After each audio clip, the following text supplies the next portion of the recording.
What's up, everybody? It's Alex from Heavy New York, or should I say Guten Tag. We are back at the Knitting Factory, and today we are here with one of Germany's finest. We are here with Obscura. Thank you so much, Stefan, for being here.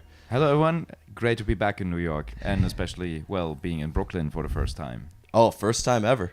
I think so, yeah. Yeah, it's a lot of people think when they come to Brooklyn for the first time and compare it to Manhattan, it's like a different state or different country even. Well, compared to what we known as Brooklyn is basically the most dark place you can be in New York, since all the old 80s movies will suggest you to do that. Yeah. So think about that. But actually, it's a nice quarter, and we've been taking like 2 hours off just walking around, and it's a nice place to be. Definitely. So the latest record is Diluvium, the fourth record in your 4-concept album series. Let's just give a quick rundown on how the making of Diluvium was. Basically, Diluvium took us around 3 months into a studio where we actually always work in. It's called a Woodshit Studio in Landshut, Germany. And the whole recordings went pretty smooth this time. The only thing that changed was that we recorded the drums outside, but not in an external studio, but we basically optimized the whole studio situation where we rehearse at home. So that means we put a lot of budget into optimizing the acoustics in the room to record the drums there. So the whole sound of the drums are way more natural than you might expect from a technical death metal band. So we are not working with sound replacements. We are not working with with editing and post-production, but not as you might expect. So basically what you hear is what our musicians play on the record. So that is something I really love from like rock productions from back in the 70s, 80s, and this is what I try to achieve with this band, and especially with the production for Diluvium. Definitely. Now, being that you kind of in a way just like sort of answered the question, but being that Diluvium is like you had from Cosmogenesis, Omnivium, Acrosis, and Diluvium, you have this concept kind of bridging it all together. So being that you have this whole blanket concept, did you keep the music fairly consistent throughout all 4 records, or has the making of each record still been its own experience? Actually, both at the same time. Since we had a certain path we had to follow, since we had the idea, okay, we are writing an album about this and that certain topic, we also had to write music that is fitting to the certain topic. But at the same time, we had enough freedom to change from album to album. To explain it a little bit more in depth, Acrosis was meant to more or less deal with the idea to develop your own consciousness. So that means we thought about going into more and more into the prog direction. That means the whole arrangements, the whole guitar settings have been in the way of being in a wall of sound. So many delay lines, many layers above each other, while Diluvium, the new record, deals with basically the ultimate apocalypse, which was the main idea before we even started writing songs, to have a very direct approach, like a straight in-your-face attitude, which also leads to a very direct approach to produce the records. So while Acrosis was, as I mentioned, built into a wall of sound with many guitar layers, Diluvium was more or less built on the classic 2 guitars, one guitar right, one guitar on the left side. Still playing very complex music, but very direct. So that fits the whole topic at the same time as the topic fits the music. Okay, so it's fair to say, like, you have to think of this concept before you even lay down a note. It's fair, because some bands, like, have a couple of notes and beats and music in mind, but for you, the concept determines the outcome of the music. Yes, exactly. Yeah.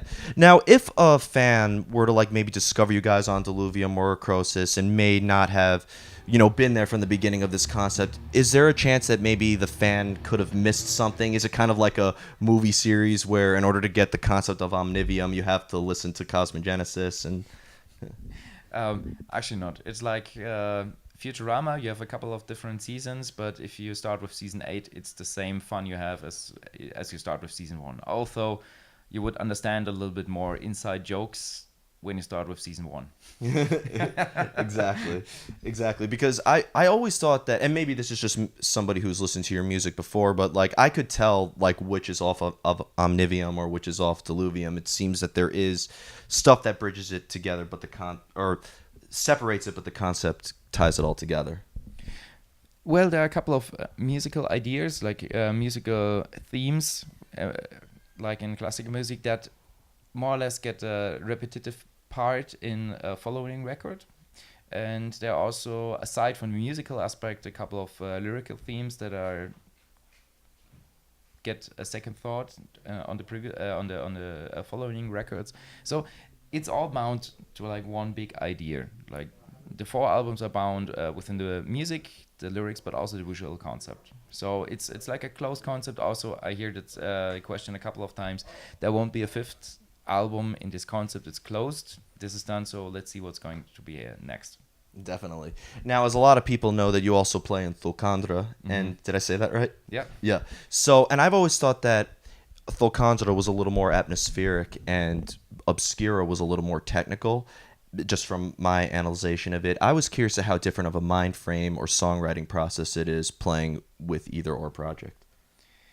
Well, both bands play in completely different worlds. Yes, it's all heavy metal, if you make a bottom line, but in the end, Thulcandra is a black metal band, while Obscura is a death metal band. Both with a certain approach to, well, deliver a certain sound, a certain sound frame, soundscape.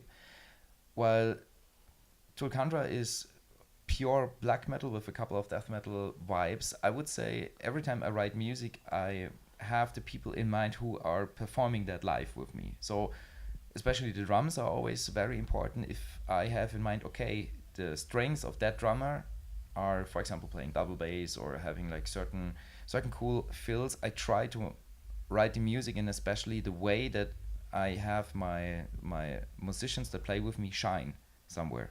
If I have a bassist who is not like the most technical, I should not write the most technical bass lines for that, for example. And since the lineup is completely diverse from Obscura to Thulcandra, it's also a completely diverse aspect how to start writing songs at all. So I have the members in mind I'm writing music for, as well as the band and the music. And for me, it's a complete different mindset. Completely different. Does working with each project at all ever help one another? Like, do you maybe take some stuff that you did with Thulcandra and bring it into Obscura and vice versa? Yes, while Obscura is completely thought out from front to end, Thulcandra is pure rock and roll. Okay. So is it fair to say that because you think everything through with Obscura, that maybe Thulcandra is maybe a little more organic? Yes. And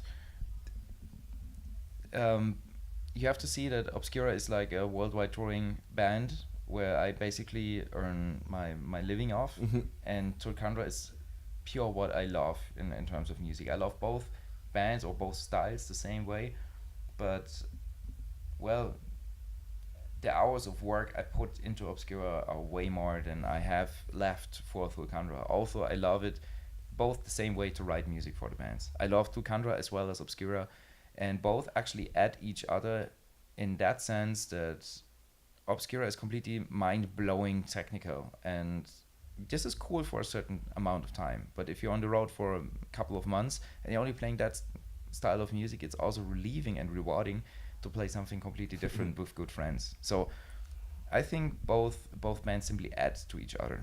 Definitely. Now, one question I was really curious about, kind of going back to the concepts behind Obscura.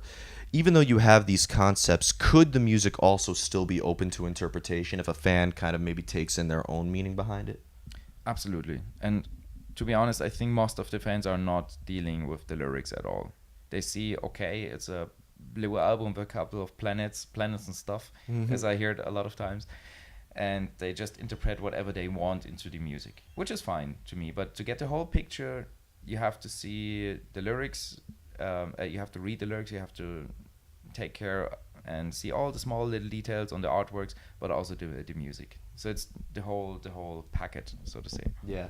And another thing I was curious about is, the first time I actually got into you guys was looking, it was Omnivium the first time I discovered you guys, and the artwork is what really caught my eye. You really have an emphasis on the visual, and I know that you have a say in the music videos too, or you direct some other stuff. So do you see this image after listening to music, or do you sometimes have this image in mind and write music according to that? That's a more or less organic way all those artworks came together, since we work with the same artist, Orion Landa, who also worked for Nile, for Misery Index, for Dying Fetus, and multiple other great artists in the past. The relapse guy. That's Yeah. what I call him. Basically, but he's awesome. He also works for different other companies. He had a big, I remember a big art fair with, I guess, Apple a couple of years ago. Really? Yeah. That's news at to the, me. At the Times Square in New York. So he's not only a death metal guy, and that helps a lot. So I basically sent him a couple of pre-productions, ideas, lyrics, and then he get back with his influence on the artwork with a couple of ideas, with a couple of sketches. We work together in that, and in the end, the two of us form those artworks. And with those artworks, I start to develop, well, the photo shootings, like all the music videos and everything. That all has to merge into each other. So I'm very, very nerdy and picky about that. If you would talk about a bigger company, you would call it a CI, a corporate identity. Yeah. This is exactly what I do with each album. Wow. Does that all make it like, because you've mentioned like comparing Thulcandra to Obscura. It seems like Obscura, it has to be like perfect. You're focusing every note counts, and I think Thulcandra is like, fuck it, let's, Yeah, that sounds a little bit harsh. It's not the fuck it mode. It's more a little bit open, since there are also a couple of other people involved, and it's not that stringent. We just do what we want to do. We don't have a certain plan when we want to record or release a new album. We are more open-minded, which also gives us more freedom. Obscura is like a big machine these days. We are touring worldwide since 2006 now, and although the band is around since 2002, while Thulcandra is completely free to do what you want whenever you have time for it. Yeah. And this gives me personally a lot of freedom, and the same goes for concepts or for artworks or whatever. It's, well, again, two different worlds. Definitely. Now I have two more questions for you. If that's cool. Coming from my family's hometown in southern Bavaria, Straubing. For number one rule, if you're ever in Bavaria, you toast from the bottom. Like, very important. Like this. Cheers. Like that. No, Prost. But because I mean, obviously, when people hear German metal, they think of you guys, or Rammstein, Creator, Destruction. But I would say for the technical style that you guys have with bands like Parasite Inc. or Cybercore, like that technical style seems to be coming great from Germany. I mean, was there a scene in southern Bavaria that you guys kind of cut your teeth in, or did you have to go outside your region in Germany in order to get Obscura's name out there? I would say it was a more international scene. When we started to get more and more technical, we played exactly the same clubs as Necrophagist at the time. I saw them multiple times playing in Munich at the same club we played, and that all suddenly it got a big bang when Necrophagist somehow turned out to be big in the United States, and then it went backwards to Europe. But before that, no one cared about that. Everybody was listening to black metal, and when we started with what we are doing, or what we are still doing, with this kind of merging styles, with a pretty much technical approach, no one thought we are lasting long. And now we are here 16 years, in our 16th year of existence, and we still love what we are doing. And talking about German technical death metal, there's not too much left. Back in the days, there was profanity, but that's it, I would say. I mean, there's been some great new ones, like Cybercore just put out The Alliance, and Parasite Inc. I don't know if you heard of them, Yeah, sure. but for Dead or Alive, their new album is killer too. I almost thought that there was kind of like a scene, but Germany's a big country, so I don't know if they're from like the same region. Not really. I think what we simply merged is the technicality from the back then called US death metal, like Suffocation, Gorgasm, and those very, very technical playing bands with less melody, and we combined that with the more or less Euro bands you may know from Scandinavia, like Gothenburg death metal, and somehow merged this into what we are doing with a couple of melodic solos, and bang, we had something new. Definitely. That's a very short description, but I assume that might have been the case. Of course. And the final question I'd like to have is, because Obscura has variety of different song lengths. I mean, like Universe Momentum is like 7 minutes, but Vortex Omnivium is like, I think 8 minutes and 53 seconds. I guess that's just a 4 or 5 minute song, but Oh, it's all in between, like 4 minutes and I guess 15 minutes. yeah. How do that leads to my next question? How do you know when a song is finished? It's just a gut feeling. It's just a gut feeling. I'm not starting to analyze anything. I just feel when it's finished. Like every other artist, it doesn't matter if you play radio music or if you play, I don't know, old school black metal or death metal or progressive rock. It doesn't matter. It's just a gut feeling. When it's finished, it's finished. And sometimes you have a feeling, okay, maybe you could explore a couple of different regions if you add more and more and more. But sometimes a song just tells you if you rather reduce some parts or if you add something. And in the end, that's also the reason why we are so diverse, having songs between 3 minutes something up to 15 minutes. Well, it's funny that a gut feeling, because as you mentioned, you said you plan every note and everything. That's interesting that the way you determine a song is finished, which I would consider like to be the most essential part. That's just relies on a gut feeling. I feel like it's very different from everything else. Yeah, it's a mixture out of both. So it doesn't mean that when I add a couple of parts to a certain song, they are like completely loose. They have to fit to the whole song in a certain way. So they have to add each other in terms of like key shifting, in terms of feeling, in terms of arrangements, when it comes to dynamics. But in the end, it's just a gut feeling. Yeah, which is unique. Having a bottom line, it's a gut feeling. That's all about music, in my opinion. I think it's like that with any musician. Yeah. Yeah. So before we go, I want to thank you so much for your time. Thank you for returning to the U.S. I know that you have a tour in Europe for 2019 with Fallujah and Allegiant. Is there just anything else for the Diluvium record cycle we could be expecting, or anything new with Thulcandra that you'd like to promote? Well, we just announced our Japanese tour for Diluvium. Australia will follow very soon, and for Thulcandra, you can expect a new record in summer next year. Really?